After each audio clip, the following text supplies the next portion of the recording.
आप सभी लोग सुख चाहते हैं, लेकिन सुख चाहते तो हैं, पर सुख चाहने के लिए जहां दौड़ना वहां दौड़ते नहीं है, गलत दौड़ते हैं। हमारे शरीर में दो चीजें हैं, एक शरीर है, एक आत्मा। थोड़ा सा 5 मिनट का समय लेके मैं ये प्रश्न आपको उठाऊं और बहुत अच्छी बात आज आपको बता दूं, आपके बहुत सारे डाउट्स क्लियर भी हो जाएंगे।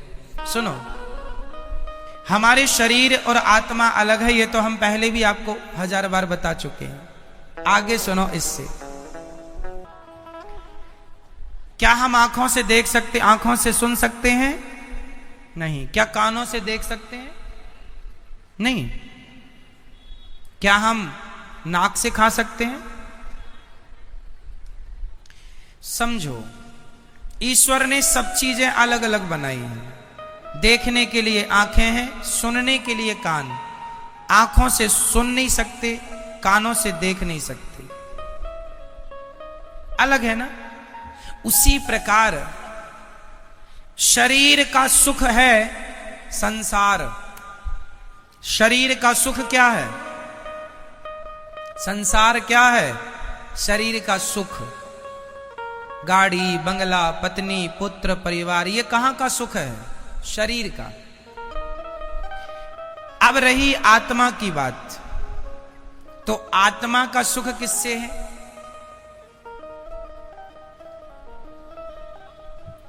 समझो, सिद्धांत को समझो, साइंस को समझो। चलो मैं साइंस से जोड़ता हूं इस सब्जेक्ट को।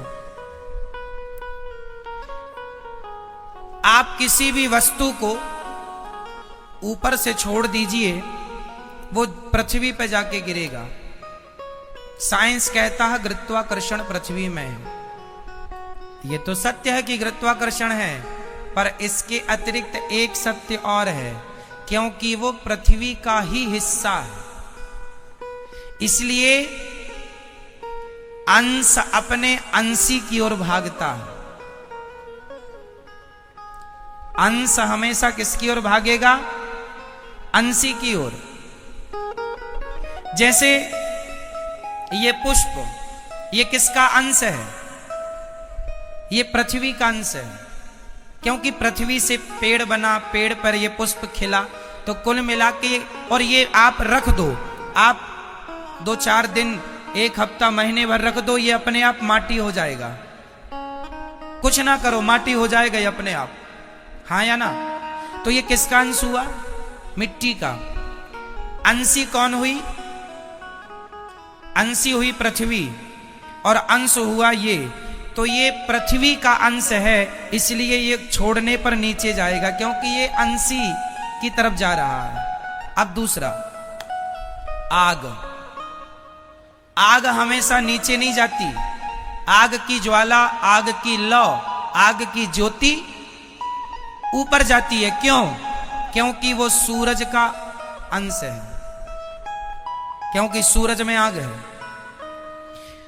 तो हर अंश अपने अंशी की तरफ भागता है। हर अंश कहां भागता है? अपने अंशी की तरफ। आग किसका अंश है? सूर्य का। तो सूर्य की तरफ भागती है ना आग की ज्वाला हमेशा ऊपर। तीसरा, इस धरती की नदियां हमेशा किसकी तरफ भागती हैं? समुद्र की तरफ। क्यों? क्योंकि वो समुद्र का अंश है। क्योंकि पानी जो बरसता है, समुद्र का ही तो वाष्पीकरण होता है पानी, और फिर वही बरसता है। तो वो एक्चुअली इनडायरेक्ट वो समुद्र का ही पानी है, बरसता है, नदियों में आया, फिर वो अपने अंश की तरफ भागा, अपने अंशी की तरफ। समझो, जैसे पृथ्वी का कोई भी हिस्सा वो पृथ्वी की तरफ भागता है, कोई भी पुष्प, कोई भी पत्थर, कोई भी मिट्टी का ढेला, क्योंकि वो पृथ्वी का अंश है, इसलिए पृथ्वी की तरफ। आग सूर्य का अंश है, इसलिए सूर्य की तरफ। नदी समुद्र का अंश है, इसलिए समुद्र की तरफ। और हमारी आत्मा ईश्वर का अंश है। ईश्वर अंश जीव अविनाशी, इसलिए जब ये ईश्वर की तरफ भागेगी तब ही इसे सुख मिलेगा, अन्यथा इसे कभी सुख मिल नहीं सकता। आप लोग रसगुल्ला खाते हैं तो आप कहते हैं आनंद आ गया।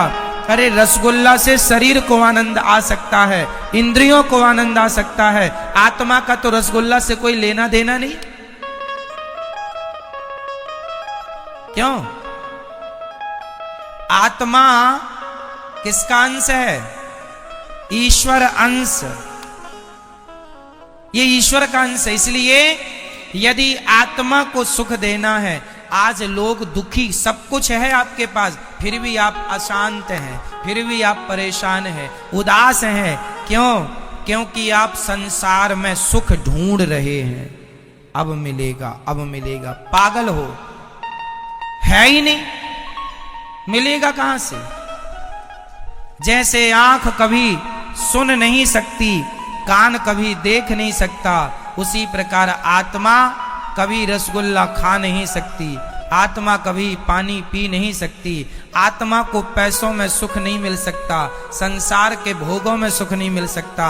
आत्मा का सुख तो परमात्मा में है। जितने जल्दी ईश्वर की तरफ बढ़ो लोगे, जितने जल्दी उसका ध्यान कर लोगे, उतने जल्दी सुखी हो जाओगे। सुखी होना चाहते हो तो भगवान की तरफ बढ़ो। और आप लोग शरीर को ही सुख देने में लगे हैं।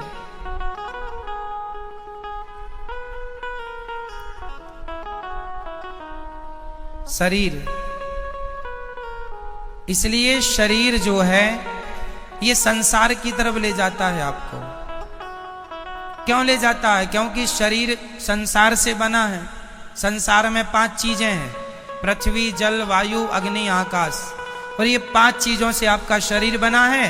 तो आपका शरीर आपको संसार की तरफ ले जाता है, क्योंकि संसार से बना है।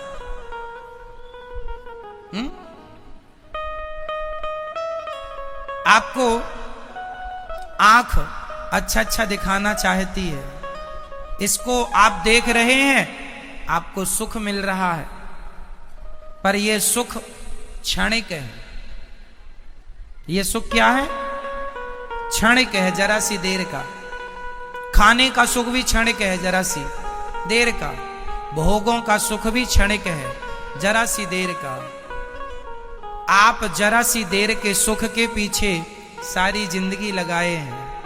सारी जिंदगी आपको लगता है अरे वो करोड़पति बन गया, मैं भी बन जाऊंगा, मुझे भी सुख मिलेगा। सब करोड़पति बन रहे हैं। पूछ लो करोड़पतियों से वो कितने सुखी हैं। सुख संसार में नहीं मेरी मां। शरीर का संबंध संसार से है, आत्मा का संबंध परमात्मा से है। और मैं शरीर नहीं, मैं आत्मा हूं। यदि यथार्थ सुख चाहते हो तो भगवान के बन जाओ। नाथ मैं आपको कभी भूलू नहीं, हे श्रीमन्नारायण मैं आपको कभी, मैं उनका अंश हूं। पर विडंबना तो देखो, एक शेर का बच्चा गीदड़ों के झुंड में मिल गया, और गीदड़ों के झुंड में मिलकर वो भी गीदड़ों के संग रहने लगा, गीदड़ों की तरह व्यवहार करने लगा, खाने लगा, उन्हीं के संग सोए, उन्हीं के संग जागे, उन्हीं के संग रहे, उन्हीं को अपना बाप समझे, उन्हीं को माता। एक दिन शेर आया और शेर ने देखा कि मेरा कोई अपना आदमी गीदड़ों की झुंड में दहाड़ लगाई,